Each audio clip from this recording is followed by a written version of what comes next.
Te damos la bienvenida a un nuevo audio de la hora silenciosa de Palabra de Vida, donde líderes alrededor del mundo compartirán con nosotros. El día de hoy escuchamos a... Hola, ¿qué tal? ¿Cómo están? Mi nombre es Marcos Segovia y formo parte del equipo de misioneros de Palabra de Vida Argentina en San Miguel del Monte y sirvo al Señor junto a mi esposa Sandra y mi hijo Agustín. Ya habían pasado los 7 años de abundancia profetizados al faraón a través de los sueños y la interpretación de José. Todo esto llevó a Faraón a dejar libre de prisión a José luego de haber estado preso por varios años. Y no solo que quedó libre de su prisión, sino que también Faraón le dio un lugar de privilegio como funcionario. Lo puso como segundo después de él y estaba a cargo de administrar el trigo en Egipto. El pasaje que hoy nos toca nos habla de la etapa de los 7 años de escasez y hambre, que también fue profetizado por Dios al faraón a través de los sueños que interpretó José. Y vamos a leer el pasaje de hoy que está en Génesis capítulo 42 y vamos a leer desde el versículo 1 al versículo 20. Cuando Jacob oyó que había grano en Egipto, les dijo a sus hijos: ¿por qué están ahí sin hacer nada mirándose uno a otro? He oído que hay grano en Egipto. Desciendan a Egipto y compren suficiente grano para que sigamos con vida.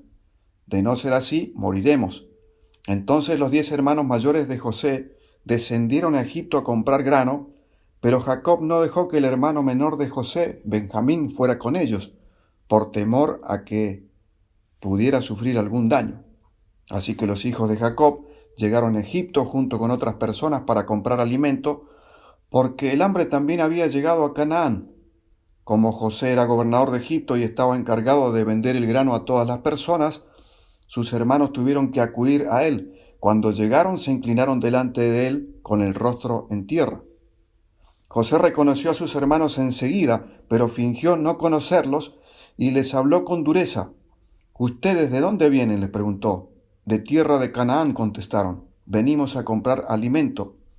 Aunque José reconoció a sus hermanos, ellos no lo reconocieron a él.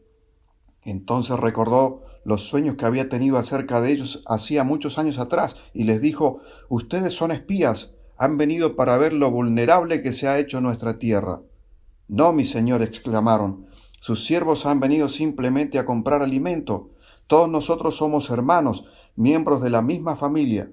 Somos hombres honrados, señor, no somos espías.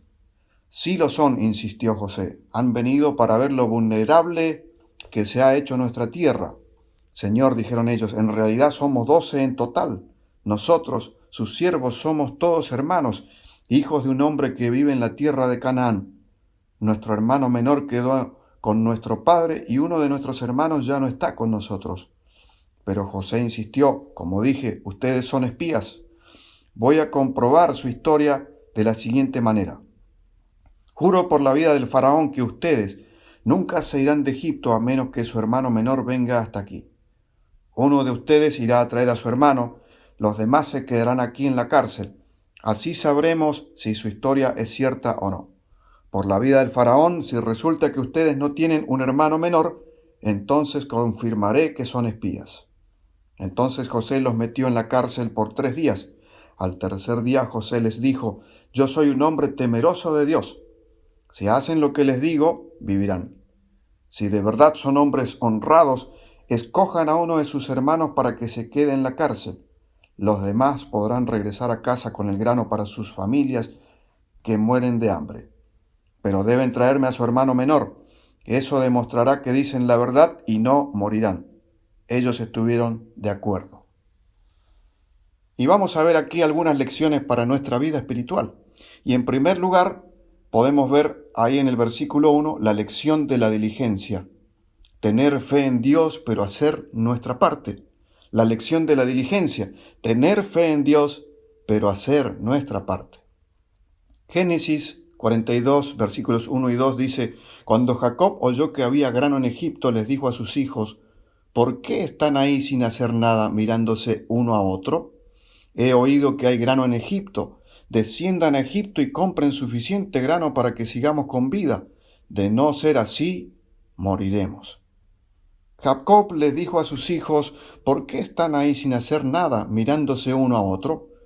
El hambre había afectado aún la región de Canaán, donde Jacob y su familia vivían. Jacob vio a sus hijos que estaban de brazos cruzados ante una situación que necesitaba una solución urgente, ya que de eso dependía el seguir vivos o no. Por eso les dijo que debían ir a Egipto. Él había escuchado que en Egipto había alimento. Jacob y su familia creían en Dios, tenían fe en Él, confiaban en que Él podía proveer alimento, pero también sabía que debían hacer su parte confiando en que Dios haría la suya. Allí en Proverbios capítulo 13, versículo 4 dice: el perezoso ambiciona y nada consigue, el diligente ve cumplidos sus deseos. Es importante ser diligente para solucionar las cosas, poner manos a la obra. Había hambre en Canaán, era muy necesario ir a Egipto. Allí había alimentos, y los alimentos son importantes para la vida y para la salud. Dios iba a proveer el alimento, pero había que ir a buscarlo, había que actuar, hacer la parte que a uno le corresponde. Y la lección que aprendemos aquí es la de la diligencia. Debemos tener fe en Dios, pero también hacer nuestra parte. Y ahora, pensemos por un momento, tal vez hay algo en lo que debemos poner manos a la obra, buscar soluciones, trabajar o proyectar algo, y no lo estamos haciendo. Puede haber situaciones donde debo solucionar necesidades de la familia, problemas de la salud de alguno de ellos o míos.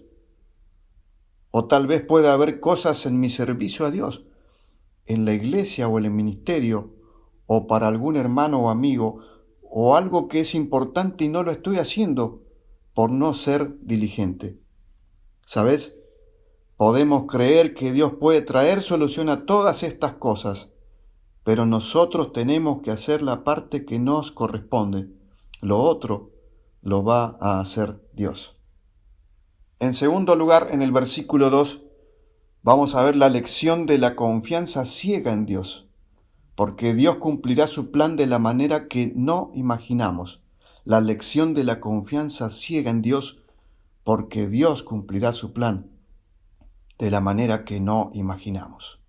Génesis 42, 2 y 3 dice: desciendan a Egipto y compren suficiente grano para que sigamos con vida. De no ser así, moriremos.